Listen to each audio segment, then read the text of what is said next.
하자. 재밌어? 출석 체크 맨 뒤에 할게요. 출석 체크 시간을 되고 하니까. 교과서 여기 펴시다. 밥 먹고 와서 피곤할 텐데. 5분이 짧아서 5분이 크더라고.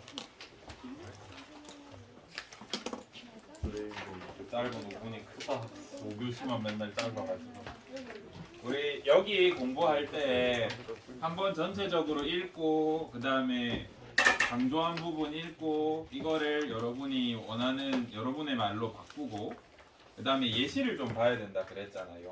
그래서 오늘 조금 잘 안 보여도 여러분 교과서 있으니까 그냥 이 밝은 채로 하겠습니다.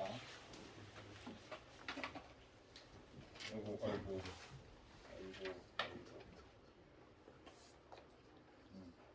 일단 세포로 구성은 우리가 지금 생명체에 대해서 배우고 있는데 생명체는 이러한 특성을 가져야 생명체라고 해. 그래서 다음 시간에 뭐 해볼 거냐면 화성으로 갈 거예요. 그래서 화성에 생명체가 있는지 밝히는 과정을 한번 볼 거거든요. 그래서 생명체를 정의해야 화성에 생명체가 있다 없다를 알 수 있기 때문에 그걸 하기 전에 우리 이걸 좀 다지고 가야 돼.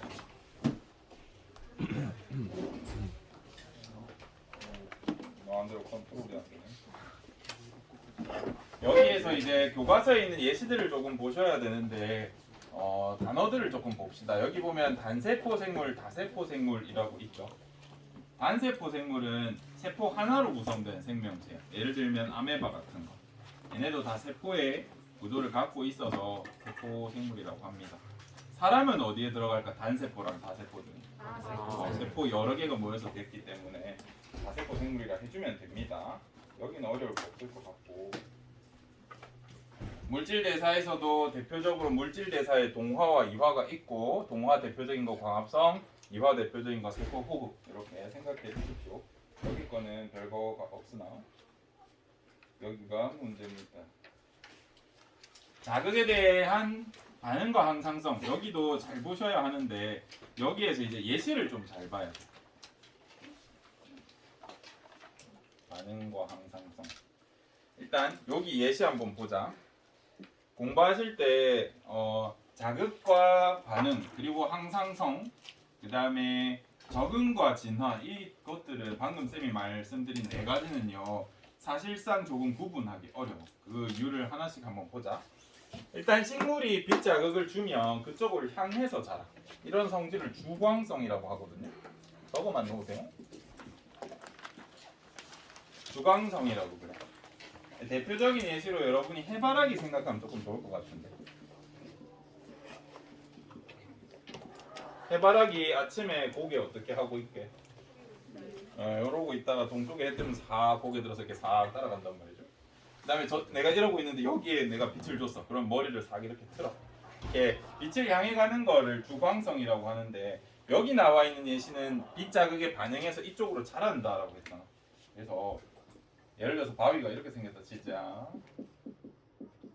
그러면 여기서 쫓겨나게 이렇게 새싹 같은 게 자라. 그럼 빛이 여기로 들어올 거 아니에요? 그럼 빛이 요렇게 빛을 향해서 이런 식으로 자란단 말이야. 이제 이 부분에 대해서 만약에 쌤이 질문을 한다고 하면 이거는 자극에 대한 반응일까 적응일까 라고 하면 여러분이 엄청 많이 틀려. 엄청 많이 틀리거든요. 어떻게 생각하시냐면 여긴 지금 어두운 환경이잖아. 그래서 여기서 밝은 빛이 오는 쪽으로 향해서 자랐잖아. 그래서 구조가 바뀌었잖아. 또. 그러면 우리가 지난 시간에 배웠던 적응이 맞는 것처럼 느껴져. 그렇게 생각할 수 있거든요. 그래서 우리 여기를 공부하실 때는 교과서에 나와 있는 예시들 정도는 반드시 구분할 수 있어요. 여기 있는 거는 여기 거구나 라고 알아주세요. 일단은. 왜냐면 여기에 자세한 설명을 하기에는 너무 복잡해져. 시간도 많이 들고. 그래서 여러분이 감각을 아마 문제를 푸시면서 조금씩 익숙해질 겁니다. 그래서 여기 있는 주광성 같은 경우에는 자극과 반응 이쪽 파트구나 라는 걸 여러분이 조금 기억해 주세요. 이렇게 물어봐도 틀린 거 아닙니다. 그렇게 생각할 수 있다. 우리가 배운 정의만 가지고. 근데 고등학교 수준에서는 분석하기가 어렵기 때문에 우리 배운 거 가지고 주광성, 빛을 향해 자라는 거는 자극과 반응, 항상성 파트에 들어가는구나 라고 생각해 주시면 됩니다. 혹시 미모사라고 알아요? 몰라? 이렇게 우리 애완식물로 많이 하는데 마리모 말고 얘도 유명하거든요. 얘 같은 경우에는 식물인데 만지면 동물처럼 움직여. 이렇게 만져주면 이렇게 와 이렇게 막 수그렸다가 하고. 동영상 한번 보자. 마리모 요쯤인가? 오늘 인터넷이 느려서 좀 걱정이네. 잘 보이지? 여기 보면 사람이 이렇게 만져서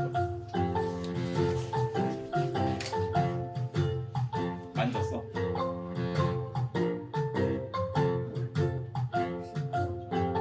손으로 만지는 거면 보이시네.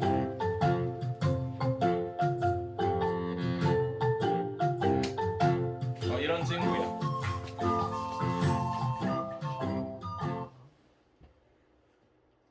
그래서 이 미모사라고 하는 녀석이 있고 손으로 이렇게 만져주면 내가 접촉한 이 압력이라는 자극에 반응해서 이렇게 움직이게 됩니다. 그래서 얘도 자극과 반응의 한 예시다라는 거 알아두면 좋겠고, 사람이 땀을 흘려서 체온을 조절하는 거는 내 몸의 온도를 일정하게 유지하려고 하는 거죠. 그래서 얘 같은 경우에는 항상성의 예예요. 항상성. 기억해 두세요. 그래서 여기서 문제가 나온다고 하면 먼저 이 예시를 줄 거야. 사람이 더울 때 땀을 흘린다. 이 예시랑 비슷한 예시를 찾아서 연결해라 그래. 대표적으로 문제가. 그래서 똑같은 항상성을 유지하는 그런 예시를 찾아주면 되거든요. 그 다음에 여러분이 교과서를 잘 안 읽으면 놓치는 부분이 여기야. 그냥 물을 많이 마시면 그날 오줌을 많이 누게 될 거야. 왜냐하면 체내 수분량을 일정하게 유지하려고. 이것도 항상성의 얘기겠죠. 그죠? 물을 먹는 자극에 막 몸이 반응했다 이런 느낌보다는 체내 수분량을 일정하게 유지하려 했기 때문에 항상성의 예시로 기억해 주세요. 최소한 책에 나온 건 여러분이 습득이 되어 있어야 돼.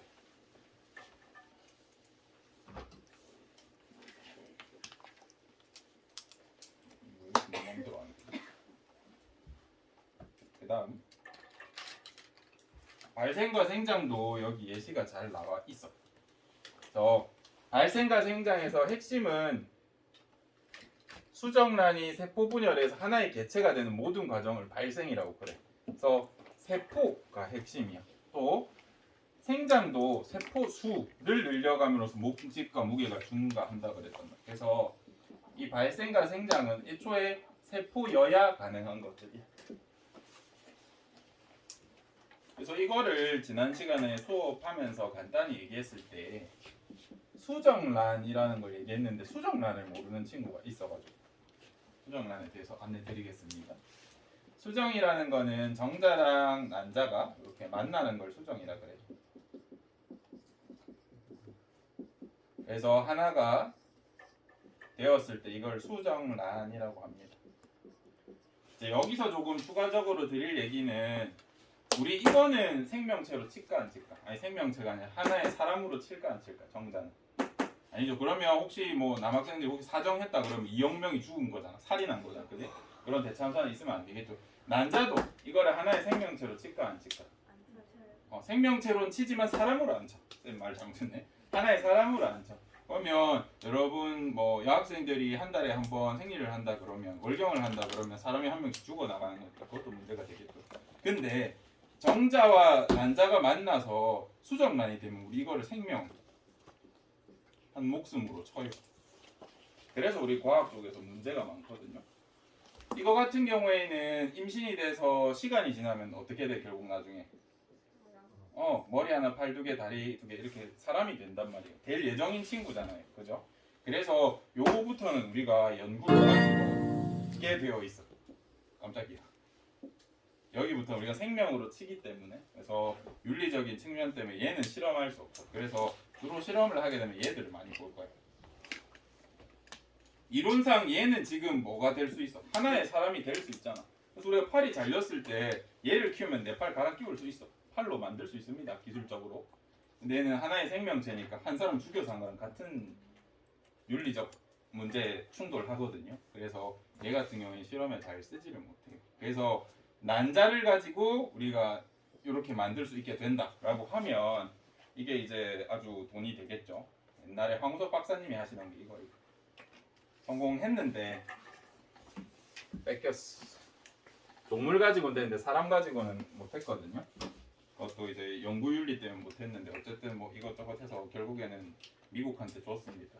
우리 기술인데 슬픈 현실이니 갑자기 얘기 왜 했니? 어쨌든 여기 보면 수정란이 하나의 어떤 완성된 개체가 되는 이 모든 과정, 이 발생인데 왜 생장과 발생 이렇게 발생과 생장 이렇게 해놨을까? 묶어놨을까?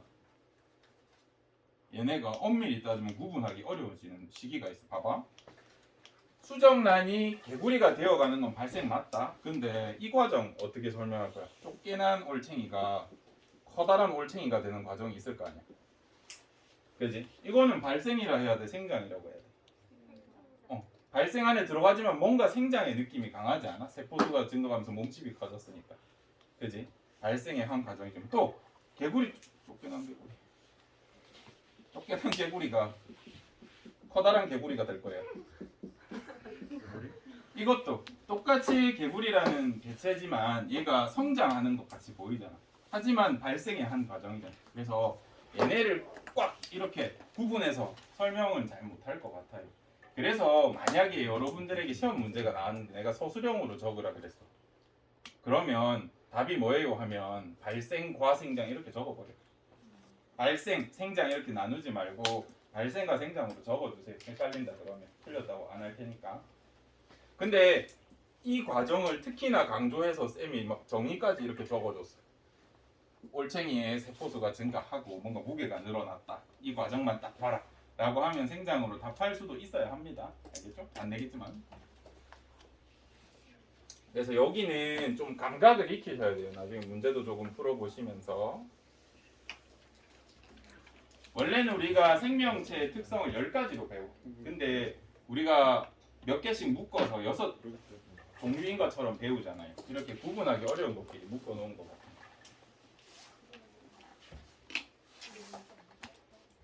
생식과 유전은 조금 구분하기 쉬운 것 같아.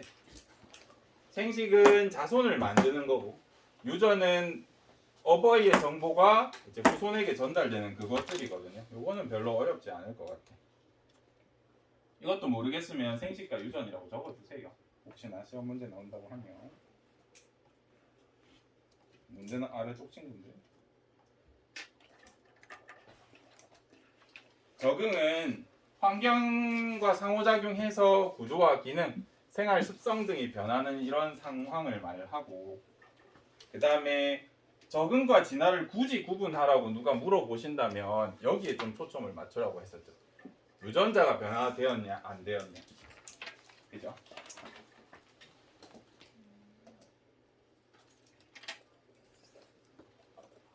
그래서 여기는 어떻게 구분하나요? 라고 아까 전 수업에서 애들이 많이 물어보길래, 예를 들어서 북극토끼 털 많고 그렇잖아요. 털도 길어. 근데 얘를 적도에 가서 키우면 어떻게 될까? 일단 죽긴 죽는데 잘 살려봐.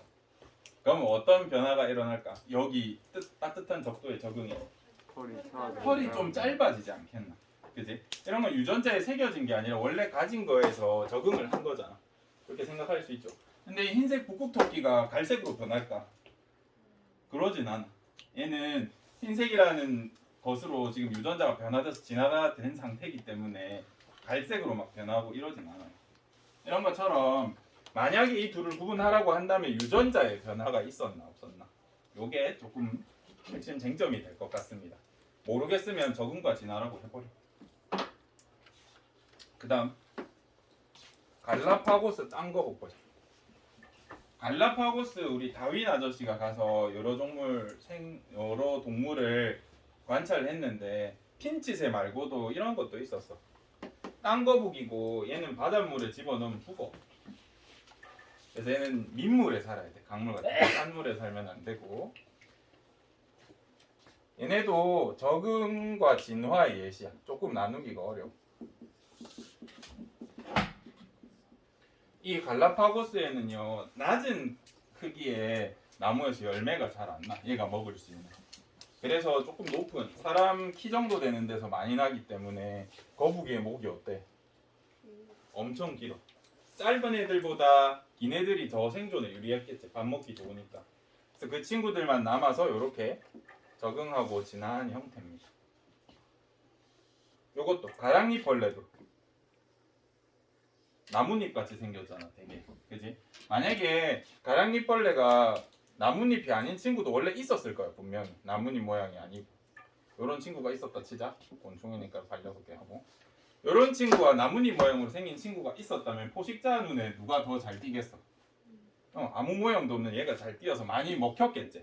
후손을 많이 못 남겼겠죠. 그래서 시간이 지나니까 얘 유전자가 더 많이 남았나. 얘도 적응과 진화의 예시가 될 겁니다. 그래서 얘 두 개 뚜렷하게 구분하기 힘들어. 뚜렷하게 구분하기 힘듭니다. 선인장도 잎이 가시로 변해 물의 손실을 최소화한다 이렇게 했잖아. 그죠? 얘 같은 경우에도 뜨거운, 더운 환경에서 수분 손실을 줄이기 위해서 이렇게 적응하고 진화를 했습니다. 그래서 최소한 책에 나온 예시 정도는 다 습득하시고 그 다음에 쌤이 프린트 간혹 주면 거기 있는 것도 습득하시고 수능 특강에 있는 것도 습득을 좀 하셨으면 좋겠습니다.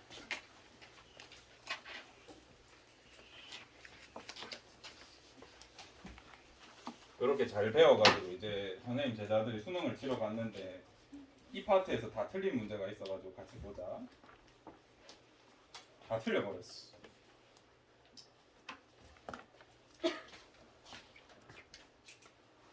그때는 수시가 거의 없었고 거의 정시 애들이 올인을 할 때였거든요.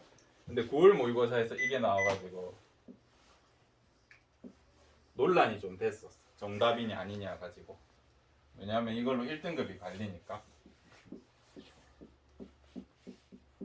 또 나중에 이제 생물 선생님들끼리 한 파이트 해가지고 결론을 내렸었습니다. 이제 집신벌레나 아메바 같은 애들은 좀 이런 식으로 생겼어. 핵이 있고 이렇게 동글동글하게 뭐 눈사람처럼 생긴 애도 있고 동글동글하게 생긴 친구도 있거든. 근데 얘는 어떤 걸 가지냐면 안에 물주머니 같은 걸 가지고 있어. 수축포라고. 그래서 그 문제에서 뭐라고 했냐면 좀만 힘을 내라. 눈 뜨고 짠 물에 애를 넣어버린 거야. 고농도. 고농도 물에 넣었더니 바깥의 농도가 너무 높으니까 얘랑 농도 차이가 나니까 견디기 힘든 거야. 그래서 몸 안에 있는 이 수분을 수축포를 쭉 줄여가지고 물을 쫙 짜내서 바깥으로 뱉어냈어. 이제 이 예시를 줬단 말이야. 저농도에서는 반대로 어떻게 했겠니? 물을 흡수해가지고 농도를 낮추려고 묽게 만들려고 물을 흡수해서 수축포를 키웠단 말이야. 그러면 이게 이제 뭐의 예시가 되냐라고 물어본 게 이 문제야. 5번 물질 대사. 적응, 진화, 유전, 자극과 반응. 모두 N 어떻게 적니? 반응, 항상성. 실수로 6개 적었는데. 이 중에 하나 한번 골라볼래요? 여러분 뭐 빈 프린트도 좋고 아니면 책에도 좋고 이거 하나 그리셔가지고 여러분이 생각하는 지금 쌤이 설명한 이 특성이 어떤 생물의 특성에 들어간지 정하고 근거도 한번 적어봐봐. 나중에 공부할 때 꼭 복습하시고 근거도 적어주세요. 이 중에 뭐가 될지 생각해보시고. 오늘 수업 시간이 짧으니까 너무 급하네. 이거 좀 기다려 주세요.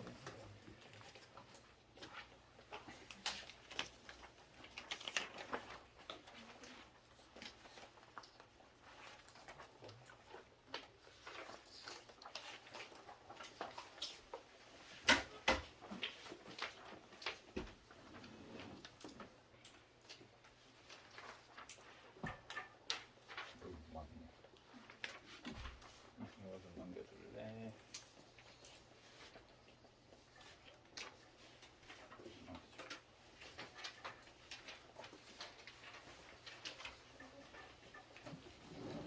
바깥에 고농도의 환경에 놓았더니 수축고가 바로 이렇게 바뀌었어.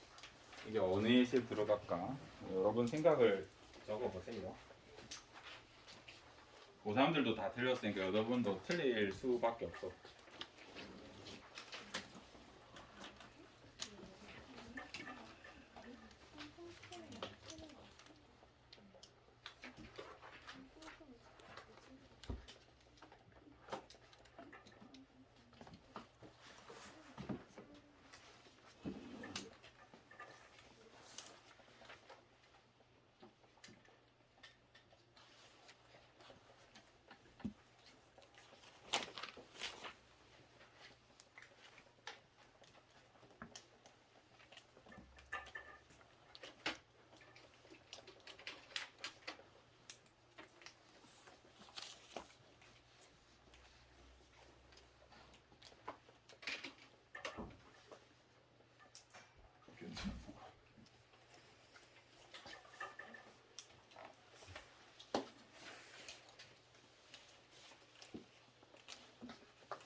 몰라서 이거겠다. 이유도 한번 적어보세요.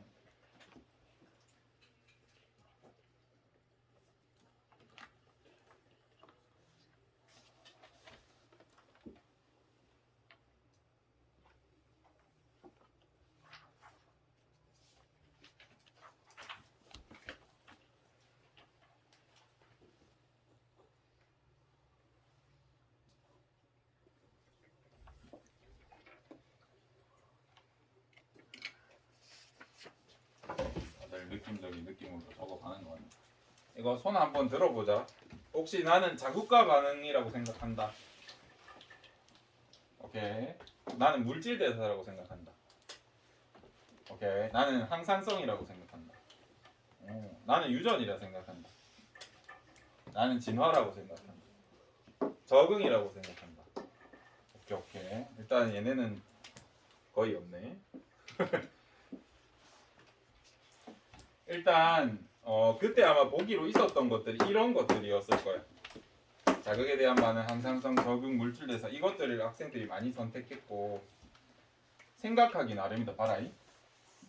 적응이라고 보려고 하면 고농도의 환경이 주어지니까 수축보라는 자기 세포 소기관을 바꿔가지고 구조를 바꿔서 여기 환경에 적응한 거예요. 이렇게 설명할 수 있잖아.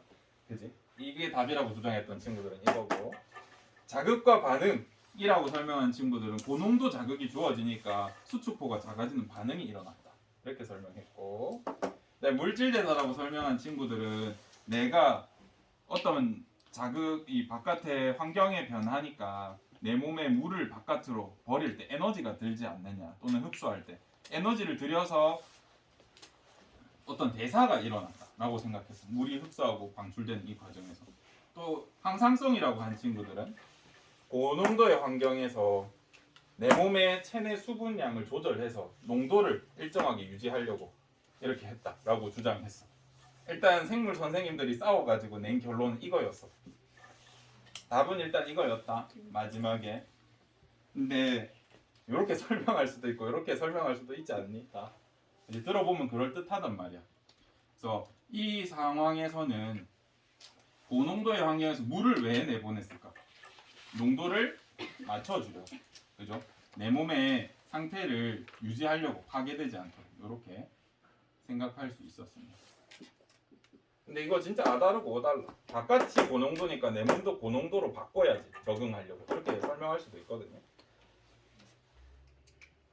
결론은 요걸로 냈지만 요런 경우 같은 거는 사실 어려웠다. 그래서 항상 여기 공부할 때 여러분이 질문을 많이 하는 게 뭐냐면 반응, 항상성,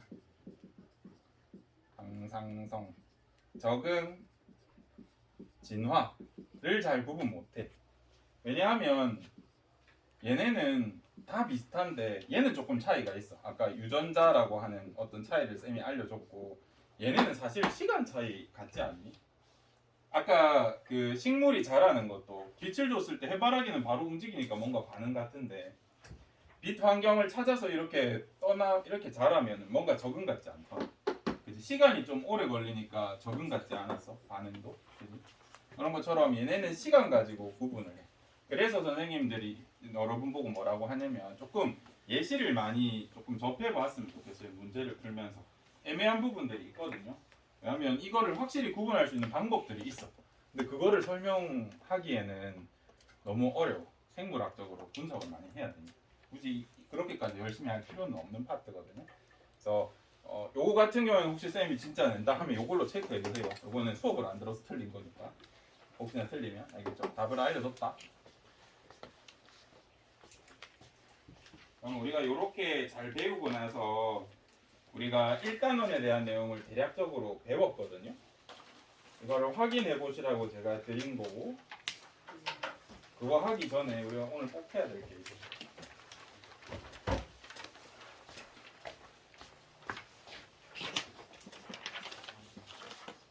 우리가 바이러스가 쌤이 무생물이라고 아마 얘기를 했을 거야. 동기 유발에서든 아니면 수업 중에서든 생물로 안 진다 그랬잖아. 그러면 바이러스를 생물로 생각한 친구도 있을 거야. 옛날에 그런 과학자들도 계셨고. 그래서 바이러스가 가지는 생물적 특성, 바이러스가 가지는 무생물적 특성을 여러분이 구분해서 정리를 해주셨으면 좋겠어요. 이거를 원래 스스로 조사하고 여러분들이 협의해서 나누는 것까지가 1시간짜리 수업이야. 요거 1시간, 여기 1시간, 여기 1시간인데 3시간짜리를 한 번에 해야 돼. 수업이 조금 짧아져서 그래서 여유가 없는 점 양해 부탁드립니다. 바이러스는 어떤 특성 때문에 여러분한테 생명체로 인식되어 왔을까? 뭘 해 얘네는? 우리 배웠던 10가지의 그 생물적 특성 있잖아. 그 중에 어떤 게 얘가 생물이랑 좀 일맥상통하는 부분이 있어. 유전이랑 생식도 하고, 그지? 적응이랑 적응은 안 하지만 진화를 하는 것 같아. 백신을 개발해도 계속 바뀌잖아. 그지? 계속 진화하는 바람에 우리가 만든 백신이 소용이 없어지잖아요. 그죠? 그래서 바이러스의 생물적 특성이라고 하면 저렇게 적을 수 있으면 됩니다. 쌤이 중간고사에서 시험을 한 문제만 내라고 하면 이 파트에서 이런 식으로 낼 거야. 어떤 생물을 줘. 뭐 강아지를 주고 로봇 강아지를 줘. 로봇 강아지도 우리가 반응 이렇게 자극을 주면 막 손을 피하거나 쓰다듬어 달라고 한다던가 시간 되면 먹이를 알아서 먹고 막 이렇게 한단 말이야. 로봇 강아지도. 근데 진짜 강아지랑 로봇 강아지는 생명체가 누구냐라고 물으면 너희는 강아지를 택할 거잖아. 그럼 왜 로봇 강아지는 생명체가 아니지? 라고 했을 때 우리가 배운 생명체의 특성들로 근거를 대줬으면 좋겠어. 이 문제를 여러분이 해결할 수 있다고 하면 이 파트를 사실 다 공부한 거지. 그죠? 특성을 다 알고 있어야 되고 왜 아닌지를 서술을 해야 되니까 뭐 3가지 근거를 들어서 생물이 아닌 이유를 적어라 이렇게 내겠죠. 한 문제만 내라 그러면. 그래서 바이러스도 똑같아. 바이러스도 여러분 이거는 생물의 특징인 것 같아. 그럼 바이러스는 뭐가 안 될까? 왜 생물이 아닐까라고 물었을 때 명확하게 대답할 수 있어야 되면 첫 번째 얘는 세포가 아니야. 세포가 아니다. 세포가 아니기 때문에 뭘 정의할 수 없냐면 발생도 얘기 못해. 그죠? 아까 발생도 세포가 구조나 기능이 변한다고 했는데 애초에 세포가 아니니까 발생 안 되겠죠. 생장도 안 돼. 그죠? 세포가 아니니까. 그냥 단백질 껍데기에 핵산 그냥 들어가고 가만히 있어. 아무것도 안 해. 내가 자극을 줘도 반응도 안 해. 자극에 대해서 반응도 하지 않아. 항상성 유지도 안 해. 그냥 내부가 항상성이 바뀔 정도의 자극이 들어온다라고 하면 그냥 파괴돼 버립니다. 결정적으로 스스로 물질 대사를 할 수 없어.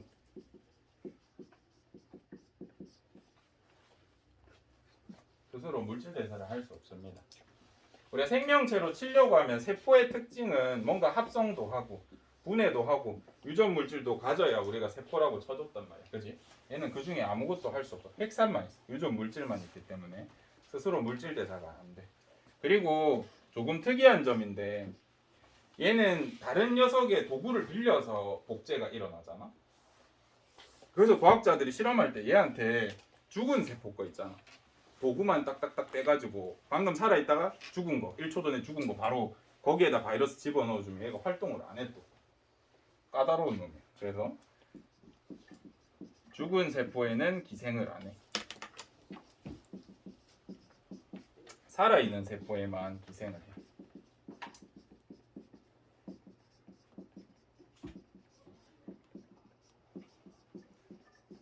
이게 무생물적 특성에 들어갈 수 있어. 다른 생명체의 생명력을 활용하는 거기 때문에 자기 자체가 생명력이 없기 때문에 살아있는 녀석이 아니면 얘가 들어가서 증식하거나 복제될 수가 없다는 특징이 있습니다. 그래서 이것도 하나의 증거가 될 수 있어.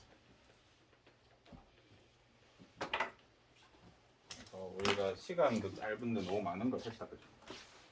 여기 이렇게 정리하고 넘어갈 파트는 아니지만 우리 뒤에 시간을 좀 확보하기 위해서 앞에 시간을 좀 줄이고 혹시 뒤에 빨리 끝나면 앞에서 못했던 여기 관련된 재밌는 얘기들이 많거든요. 생물학적으로 그것도 다룰 수 있었으면 좋겠습니다. 그러면은 제가 드린 프린트를 푸시는데요. 여기 보시면 1번부터 5번은 집에 가서 혼자서 한번 건드려 보시고 이 문제를 푸시다 보면 아 내가 귀납적 연역법 귀납법 연역법의 과정을 외워야겠구나 라는 생각도 들 것이고 생물의 특성도 알아야 되겠다 대조군도 알아야 되겠다 변인도 먼저 알아야 되겠다 라는 생각이 들 겁니다. 그래서 시험 문제를 내면 이렇게 낼 거니까 한번 스스로 풀어보세요. 6번부터 한번 풀어보세요.